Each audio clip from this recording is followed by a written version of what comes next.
오늘은 엔게디 광야에서라는 제목으로 함께 말씀을 나누겠습니다. 서울 우리 서울 안에 그리고 이 경기도와 이렇게 근접해 있는 서울 안에 크고 작은 산들이 있습니다. 여러분도 아마 다 한 번씩은 올라가 봄직한 그런 산들.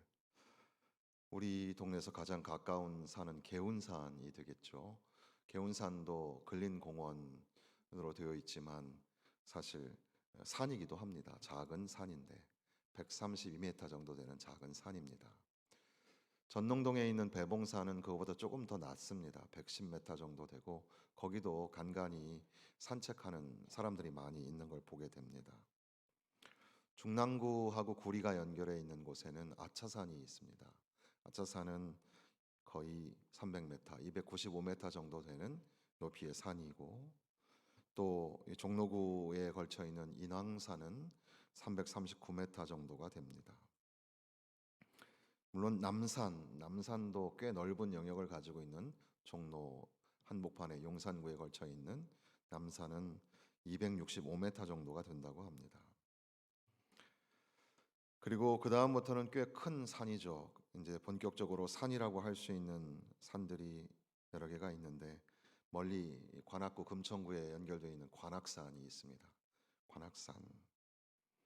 예전에 부교육자로 있을 때 거기 담임 목사님께서는 한 달에 한 번 새벽 예배, 월요일 날 새벽 예배를 마치고 나면 전 교역자들을 다 데리고 관악산에 올라가는 겁니다. 새벽에. 그때는 그게 참 싫었습니다. 담임 목사님은 건강을 위해서 다 데려간다 하시지만 부교육자 때는 그게 다 사역이라, 야 오늘 또 등산 사역 가야 된다, 그렇게 힘들었던 때 구두 신고 그냥 양복 바지 입고 가기 싫어서 억지로 서울대학교 그 옆길로 해서 관악산까지 올라가서 야호 한번 하고 내려오는데 그게 참 힘들었는데, 참 건강을 위해서 그렇게 산을 올라가는 것이 참 필요하겠다 생각도 듭니다. 한 관악산이 한 632m 정도 되고, 노원구와 이제 의정부에 걸쳐 있는 수락산은 638m 정도가 되죠. 서초구하고 과천에 붙어 있는 청계산, 백운 호수를 끼고 있는 청계산. 옛날에는 청계산 그 꼭대기에도 한 중턱쯤에도 그 호수가 있었습니다. 지금은 이제 도로 공사를 많이 해서 많이 바뀌었지만 거기도 한 618m 정도가 된다고 하고, 도봉구에 있는 도봉산이 740m, 그리고 북한산이 835m. 그러니까 도봉산보다 북한산이 조금 더 높은 셈이네요. 어쨌든 서울 안에서는 도봉산, 북한산이 제일 높은 산에 해당이 되겠습니다. 그러니까 한 300m에서 400m 이상 올라가면 꽤 높은 산이 되는 거죠. 한두 시간 더 이상 걸려야지 올라갈 수 있는. 여러분도 이렇게 건강을 위해서 이렇게 등산도 좀 하고 그래야 되지 않을까 싶기도 한데, 유대 광야의 그 사해를 향하여 서쪽으로 가다 보면 산들이 나타납니다. 바위산이죠. 우리가 생각하는 그런 푸른 숲과 나무가 있는 산이 아니라 그냥 생짜 바위만 있는 그런 산들이 있는데, 한 450m 되는 큰 높이의 산을 볼 수가 있습니다. 그 바위산 한눈에 보기에도 야 올라가려면 힘들겠는데 라는 생각이 들고, 마치 그 칼로 이 수직으로 베어 놓은 것처럼 절벽이 세워져 있는, 그리고 그 꼭대기에 어렵사리 올라가 보면 넓은 평지가 나타나는 그런 바위산, 아마 사진이나 그림으로 한 번쯤 보셨을지도 모르겠습니다.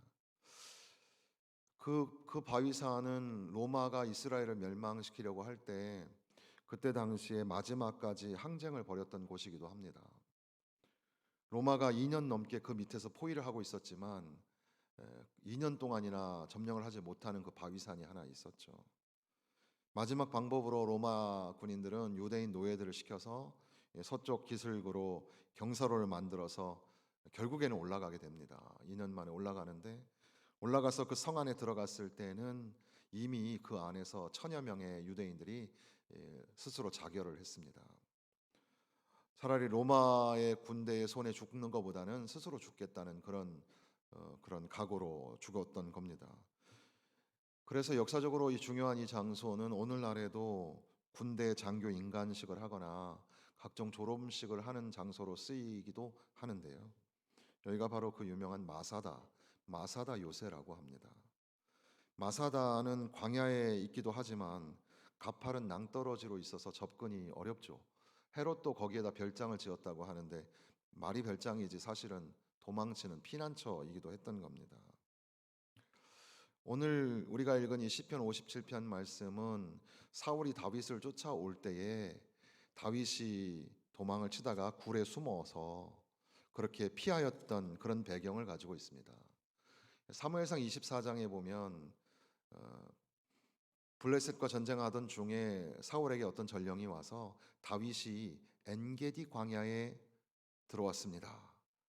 그래서 이제 그 소식을 듣고 사울이 다윗을 잡으려고 그 광야로 들어가게 되는, 그런데 이제 급하게 사울이 볼일을 보려고 굴 속에 앉았다가 그 뒤에 다윗의 그 부하들과 다윗이 지키고 있었고, 다윗의 옷, 이 사울의 옷자락만 베어서 이제 멀리에서 사울을 향하여 나는 당신을 죽이지 않을 겁니다.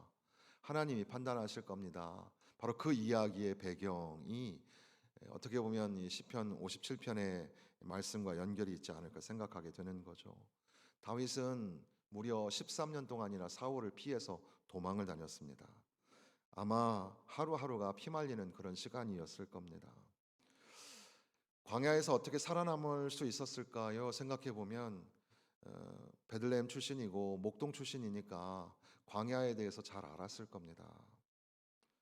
광야에서 어떻게 살아남아야 하는지, 광야에 숨어 들었을 때, 광야에 들어가면 쫓는 사람도 힘들지만 사실 그 광야가 만만치 않아서 잘못 들어갔다가는 길을 잃거나 마실 물이 없어서 죽을 수도 있는 곳이 광야이지 않습니까? 그런데 다윗은 광야에, 그리고 그 광야에서 특별히 요새에 숨어 지내게 되죠. 그래서 사무엘상 23장에 보면 다윗이 광야의 요새에도 있었고 10광야 산골에도 머물렀고 사울이 매일마다 찾았지만 하나님이 그를 그의 손에 넘기지 아니하였다, 이렇게 기록합니다. 요새, 그러니까 요새는 적의 침략으로부터 막아낼 수 있는 어떤 그런 구조물에 해당이 되겠습니다. 그런데 사실 당시에는 그런 구조물이 있었던 게 아니라 천연으로, 자연으로 만들어진 그런 요새였던 거죠. 앞서 말씀드린 그런 마사다처럼 말이죠. 그러니까 보통 우리가 이 아프리카의 사막은 완전히 그 모래로 덮여 있는 그런 사막이라면, 이스라엘 유대에 걸쳐 있는 그 유대 광야에 있는 그 광야라는 곳은 울퉁불퉁 바위산들이 계속해서 나타나는 척박한 바위산과 골짜기들이 있는 거기가 바로 유대 광야입니다. 그러니까 깊은 산 골짜기 사이사이에 이 굴들이 있어서 그 안에 숨어서 피했던 겁니다. 그 대표적인 것이 마사다이죠. 마사다 그 언덕에 올라가서 펼쳐보면 많은 그런 비슷한 지형들을 보게 되기도 합니다. 그 중에 하나가 오늘 우리가 제목으로 삼고 있는 엔게디라는 곳, 엔게디 광야, 엔게디 요새라고 할 수 있겠습니다. 사람들이 숨기 안전한 곳, 피난처가 되기 쉬운 곳, 요새. 근데 사실 이 마사다라는 말이 지금은 지명이 되어 버렸지만 원래 히브리어의 마사다라는 말 자체가 요새라는 말이거든요. 그러니까 로마에 대항해서 끝까지 항쟁을 벌였던 그 마사다. 근데 그게 사실은 요새라는 그런 원래 단어의 의미가 있다는 거죠. 다시 이 광야에 도망을 쳤던 다윗을 생각해 보면 다윗이 광야의 지리를 잘 알았기 때문에, 또는 거기에 천혜의 요새가 있었기 때문에 다윗이 피할 수 있었다. 성경은, 그리고 다윗은 스스로 그렇게 고백하지 않습니다. 다윗에게는 그 천혜의 요새가 아니라 다윗에게는 하나님이 요새였다는 사실이죠. 다윗은 고백하기를 여호와는 나의 반석이시요 나의 요새이시요 나를 건지시는 이시요 나의 하나님이시라. 시편 18편에 말씀하였고 시편 144편에도 여호와는 나의 사랑이시요 나의 요새이시요 나의 산성이시요 나를 건지시는 이시요 내 방패이시니 내가 그에게 피하였다. 하나님이 나의 요새가 된다.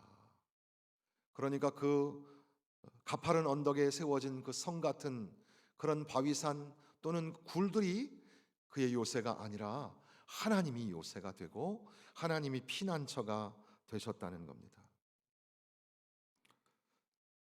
시편 57편 1절에는 내 영혼이 주께로 피하되 주의 날개 그늘 아래에서 이 재앙들이 지나가기까지 피하리이다 고백합니다.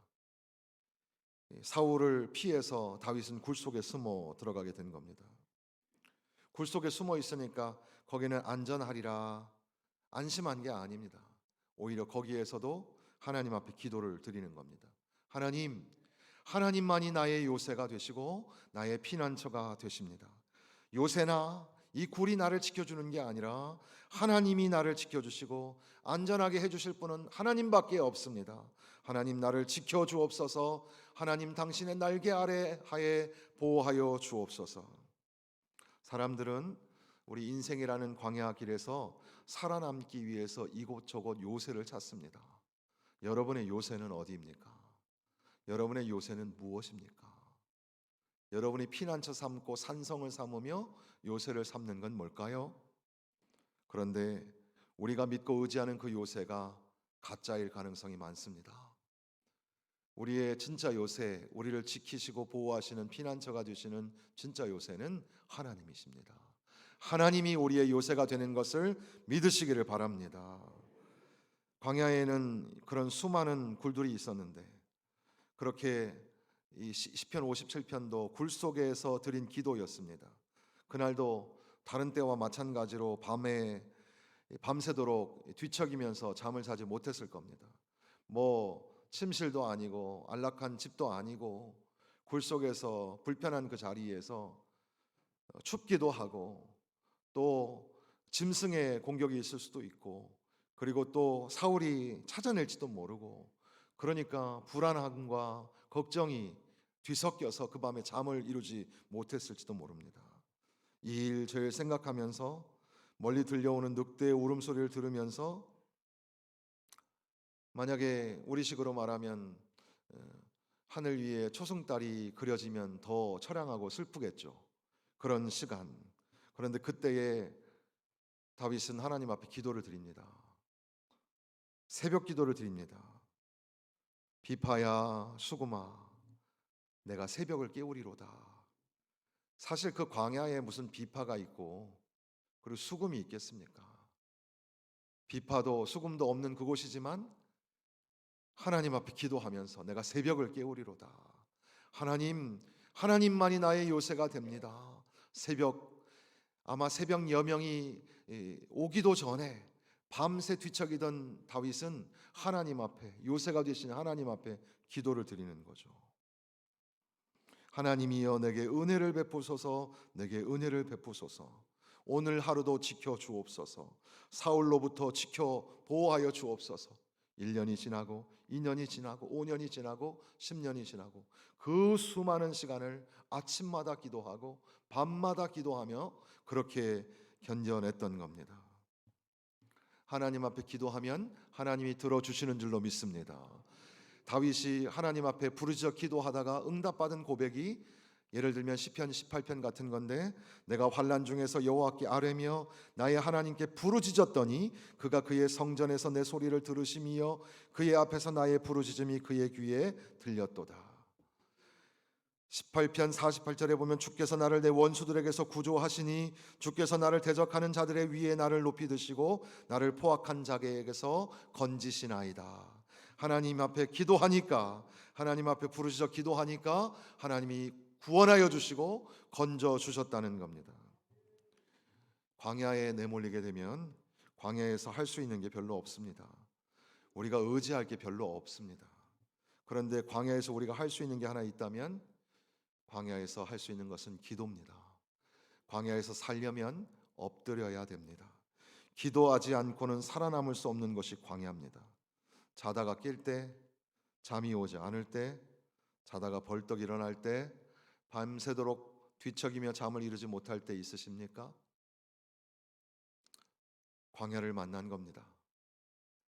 그 시간에 우리는 기도밖에는 할 게 없습니다. 기도해야 살 수 있는 겁니다. 여러분, 건강 문제, 직장 문제, 가정 문제, 자녀 문제, 사업 문제 잠으로 못 이루십니까? 광야에 들어가신 겁니다. 그 광야에서 우리가 할 수 있는 건 하나밖에 없습니다. 오직 하나님을 신뢰하며 의지하며 하나님 앞에 기도하면 광야를 기도로 견뎌내었던 다윗처럼 하나님께서 그 광야에서 우리를 지키시고 보호하여 주시고 살려 주실 줄로 믿습니다.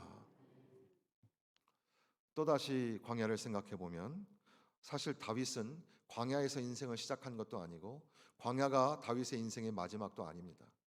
그러니까 긴 다윗의 인생에는 여러 가지 파란만장한 그런 일들이 있지만 그러나 광야는 다윗의 인생에 있어서 참 중요합니다. 누가 그 척박한 광야에 들어가고 싶겠습니까? 누가 그 도망자의 신세, 굴 속에 숨는 걸 좋아하는 사람이 있겠습니까? 그럼에도 불구하고 다윗의 인생을 돌아볼 때 광야의 시간은 너무나 소중하고 귀한 시간이었던 겁니다. 사람들은 모두 저마다 광야가 있습니다. 광야는 매우 힘든 곳입니다. 그러나 그것은 바로 우리의 인생에 있어서 아주 중요한 시간이라는 것을 잊지 말아야 할 것입니다. 다윗은 스스로 광야에 들어간 게 아니었죠. 쫓겨서 들어간 겁니다. 그러니까 뭐 야생의 아름다운 전경을 찍거나 동물 사진 찍으려고 들어간 게 아니에요. 자신을 죽이려고 하는 사울 왕을 피해서 도망을 친 겁니다. 그 엔게디 광야에 그리고 동굴에 숨어서 도망자 신세가 된 거죠. 그런데 그 쫓겨난 광야의 그곳에서 다윗은 하나님이 거기에 계시기 때문에 거기가 진리의 장소가 되고 아름다운 장소가 되고 사랑의 장소가 된다는 것을 깨닫게 되었던 겁니다. 광야에 있을 때는 뭐 해야 할 일이 별로 없습니다. 지켜야 될 약속도 없고 무언가에 매여 있지 않아도 됩니다. 그냥 깨어 있고 살아 있으면 되는 겁니다.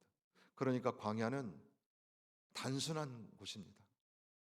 때로는 우리는 단순해질 필요가 있어요. 우리는 이른 아침부터 일어나서 분주히 복잡한 일을 합니다. 직장에 출근해야 되고 이것저것 일을 해야 되고 그리고 고되게 일을 하고 하루를 마칠 때 밤에도 또 내일을 생각해야 되고 이것저것 준비해야 되고 그렇게 우리는 복잡한 인생을 살아가는데 살아야 된다는 그 유일한 목적을 가지고 광야에 던져졌을 때 그때는 오히려 복잡한 것들이 다 사라지고 단순해지기도 합니다. 거기에서는 그 광야에서는 익숙해지기 위해서는 생존하기 위해서는 오직 하나님의 이름만 부를 수밖에 없습니다. 그러니까 광야는 매우 힘든 곳이지만 하나님을 부르고 하나님을 만날 수 있는 특별한 장소가 되기도 하죠. 물론 광야는 무서운 곳입니다. 겁이 나는 곳이죠. 참 아름다운 곳이지만 동시에 광야는 매우 위험한 곳입니다. 폭풍우가 일기도 하고 그리고 귀여운 동물들도 날카로운 이빨을 드러내기도 하고 발 한 번 잘못 디디면 순식간에 낭떠러지로 떨어질 수 있는 곳이 바로 광야입니다. 순식간에 우리의 목숨을 앗아갈 수 있는 그런 곳이 광야이기도 하죠. 유진 피터슨이라는 목사님은 이 Leaf Over a Wall이라는 책에서 이 엔게디 광야를 설명하면서 이 Circumstantial Wilderness라는 말을 합니다. IVP나 생명의 말씀사에서 번역자들은 그대로 직역을 해서 상황적 광야라는 말을 썼습니다. 상황적 광야. 우리 모든 인간에게는 상황적 광야가 있다는 말이죠. 지리적인 광야가 아니라 상황적인 광야가 있다는 겁니다. 조금 더 들어보시면 우리의 모든 일들이 잘 풀리기도 합니다. 우리는 한 분야에서 전문성을 얻기도 하고 직업을 얻습니다. 집을 잘 꾸미고 좋은 차도 생깁니다. 생활의 질서를 잡아주는 스케줄도 있고 또 때때로 우리가 중요한 책무를 맡아서 우리 자신을 과시하고 사람들 앞에 이름을 내기도 합니다. 그런데 갑자기 정신을 잃을 때가 있습니다. 도무지 이해할 수 없는 일들이 우리 가운데 일어나기 시작합니다. 격한 감정에 휩쓸리기도 하고 전에는 묻지 않았던 질문들을 던져보기도 합니다. 우리의 신체에 문제가 생깁니다. 우리 감정과 사고가 복잡해집니다. 친구에게 문제가 생기고 혹은 우리의 직업에 우리 재산에 갑작스런 변화가 일어납니다. 스스로 어찌해야 될지 모릅니다. 광야에 내몰리게 됩니다. 그 상황적 광야가 있다는 거죠. 이 상황적 광야는 그러니까 끔찍하고 겁나고 위험하고 무서운 겁니다. 예측 불허의 사건이 일어난 거니까. 그런데 앞서 말씀드린 것처럼 그럼에도 불구하고 광야는 귀한 장소, 특별한 장소입니다. 왜냐하면 다른 곳에서는 알 수 없는, 체험할 수 없는, 광야에서만 체험할 수 있는 하나님의 이름만 부르고 하나님을 만나고 하나님만이 나의 요새가 되시고 나의 도움이 되시는 것을 만날 수 있는 아주 특별한 장소가 광야이기 때문에 그렇습니다. 다윗의 광야 이야기, 이 유진 피터슨 목사님은 결국 이 엔게디 광야 이야기를 하면서 다윗은 그 광야에서, 그 무섭고 척박한 광야에서 하나님을 만나고 하나님의 거룩하심을 만났다. 하나님의 거룩하심을 만난다는 게 뭘까? 조금 더 얘기를 나눠보면, 앞서 잠깐 말씀드린 것처럼 엔게디 광야의 어떤 동굴에 숨어서 다윗과 부하 일행들이 숨어서 숨을 죽이고 쉬려고 했는데, 갑자기 그 동굴 입구 쪽에 사람 그림자가 나타나는 겁니다. 그리고 가만히 보니까 그 자태와 가지고 있는 장비로 보아서 그가 사울 왕이라는 사실을 알게 되죠. 가깝게 뒤에서 목을 칠 수 있는 그런 장소였습니다. 그런데 사울은 눈치를 채지 못하고 자기의 군장을 다 내려놓고 용변을 보려고 그 굴에 들어간 겁니다. 다윗을 따르는 그 부하들은 상황을 판단하죠. 그리고 허리띠도 풀고 무기도 없이 앉아 있는 사울의 무력한 모습. 그러니까 이 다윗의 부하들은 곧 행동을 취하여 사울을 죽이려고 합니다. 그때 다윗이 조용히 그들을 저지하고 동굴 벽을 따라서 조심조심 다가가서 사울 왕의 옷자락을 잘라냅니다. 잠시 후 사울은 의식을 하지 못한 채 옷을 챙겨 입고 나가게 되고, 이제 그 동굴에서 좀 멀리 나갔을 때 다윗은 그 사울 왕을 향하여서 소리를 칩니다. 내 주 왕이여, 내 주 왕이여. 그랬더니 사울이 다윗을 쳐다보는 거죠. 그렇게 거리가 먼 곳에서 다윗은 그 왕에게 땅에 엎드려 절을 합니다. 사무엘상 24장 8절에 보니까 그 후에 다윗도 일어나 굴에서 나가 사울의 뒤에서 외쳐 이르되 내 주 왕이여 하매 사울이 돌아보는지라 다윗이 땅에 엎드려 절하고, 그리고 사람들이 내가 당신을 죽인다고 하는데 그 말을 왜 믿으십니까? 오늘 하나님께서 당신의 목숨을 내 손에 넘기셨습니다. 여기 옷자락이 있지 않습니까?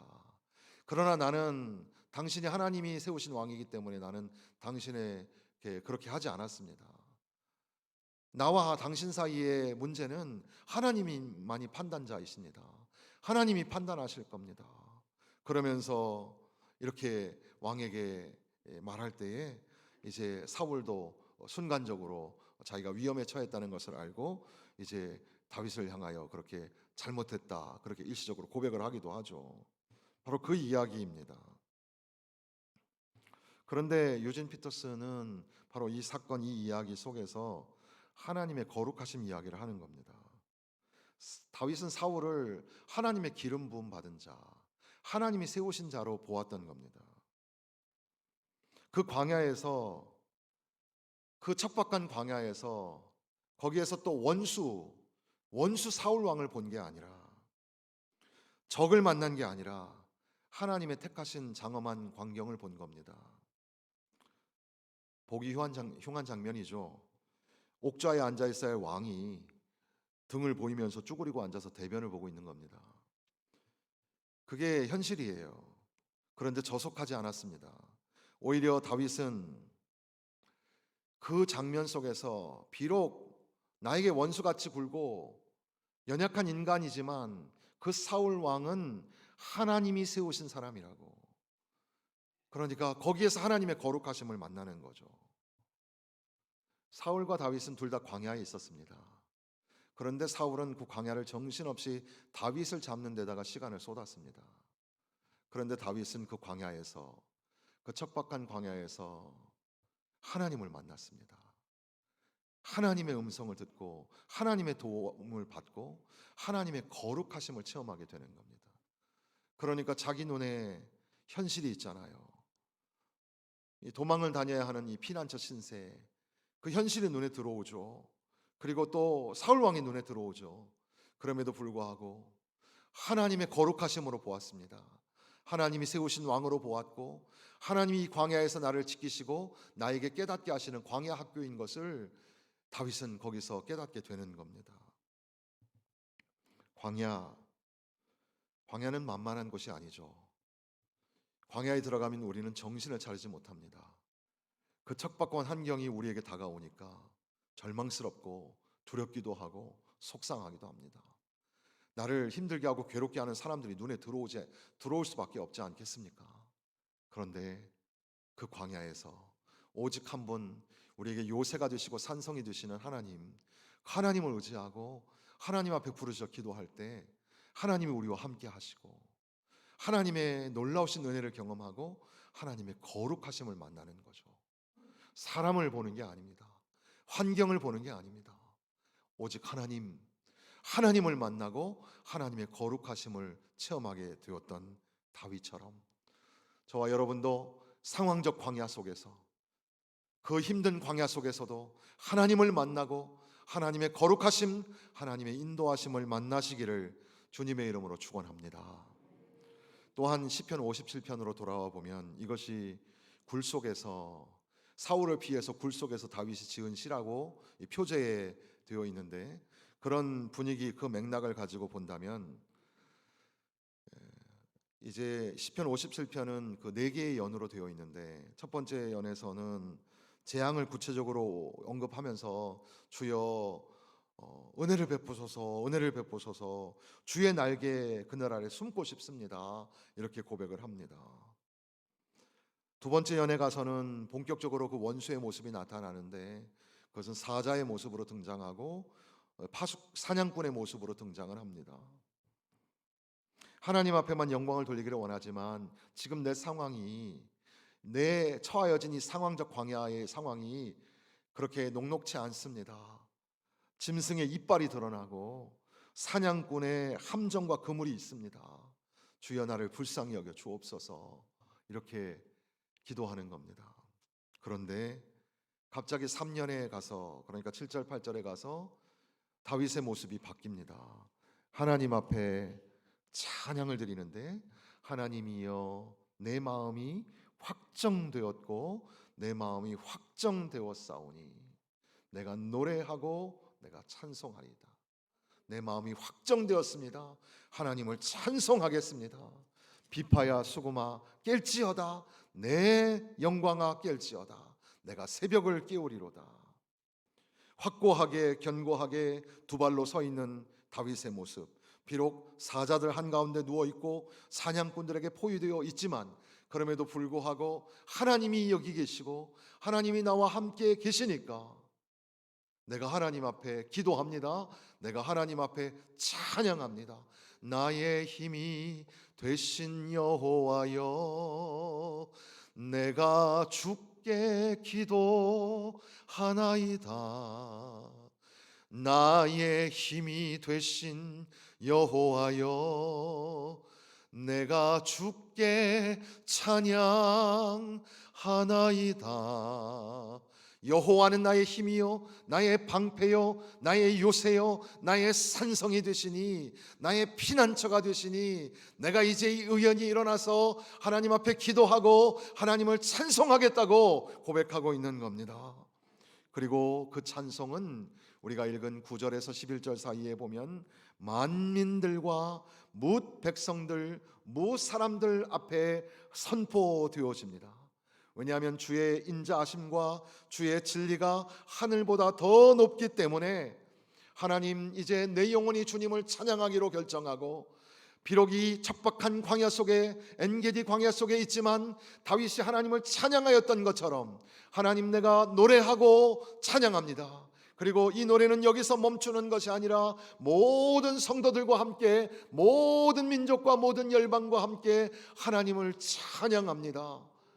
그리고 모든 피조물들과 함께 하나님을 찬양하는데 주의 인자하심과 주의 진리가 궁창 위에 있으며 모든 것 위에 있기 때문에 하나님을 찬양한다고 고백하고 있습니다. 사랑하는 성도 여러분,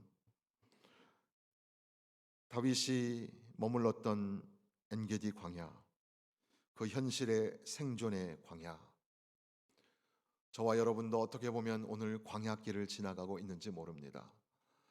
오늘 우리는 육신의 질고와 질병을 안고 왔습니다. 남들에게 말하지 못하는, 말할 수 없는 경제적인 문제로 지난 밤도 제대로 잠도 못 자고 왔는지도 모릅니다. 관계가 깨어져 버리고 가족이 붕괴되고 때로는 직장과 사업에 어려움이 생기기도 합니다. 튀르키예와 시리아에 엄청난 지진이 일어나서 2만 5천 명이 죽고 아직도 수많은 사람들이 탄식과 애곡을 하고 있습니다. 비록 무슬림의 땅이지만 그 백성들을 불쌍히 여겨 주십사 우리도 기도해야 될 텐데, 그런데 여러분 뉴스 보도를 보신 것처럼 짧게는 3년 4년마다 그리고 길게는 10년마다 그 지역에는 계속 지진이 있었습니다. 그것도 강도 7점이 넘는 지진이 계속 있었고, 전문가들은 불과 30년 이내에 가장 사람들이 많이 살고 있는 이스탄불이 7.0 이상의 지진을 만날 확률이 70%를 넘는다고 그랬습니다. 또 뉴스를 들으신 것처럼 그 지진이 일어났던 시간, 그 여진으로 인하여 대한민국의 지진계도 갑자기 다 흔들렸습니다. 일본은 우리보다 더 심각해서 일본의 해안가로 태평양, 이 환태평양 조산대는 지진대, 화산대이기 때문에 거기에도 지진의 판이 움직이고 그리고 지진이 많이 일어나는 나라이죠. 전문가들은 도쿄 근교에 있는 해안구, 거기에도 이제 30년 이내로, 그러니까 쓰나미 높이로 30m 이상이 올라가는 그런 쓰나미가 덮칠 것이라고, 그리고 그들은 예상 시나리오를 만들었습니다. 예전에는 일본 침몰이라는 영화도 있었는데 이 시나리오로 자기들이 생각하는 그 숫자가 25만 명이 죽을 거라는 그런 경고도 내어놓았습니다. 우리는 안전합니까? 백두산이라는 영화도 있었지만 우리는 상대적으로 지진의 영향을 덜 받았기 때문에 대한민국에 있는 구조물들은 지진에 예비가 되어 있지 않는 건축물들이 거의 대다수입니다.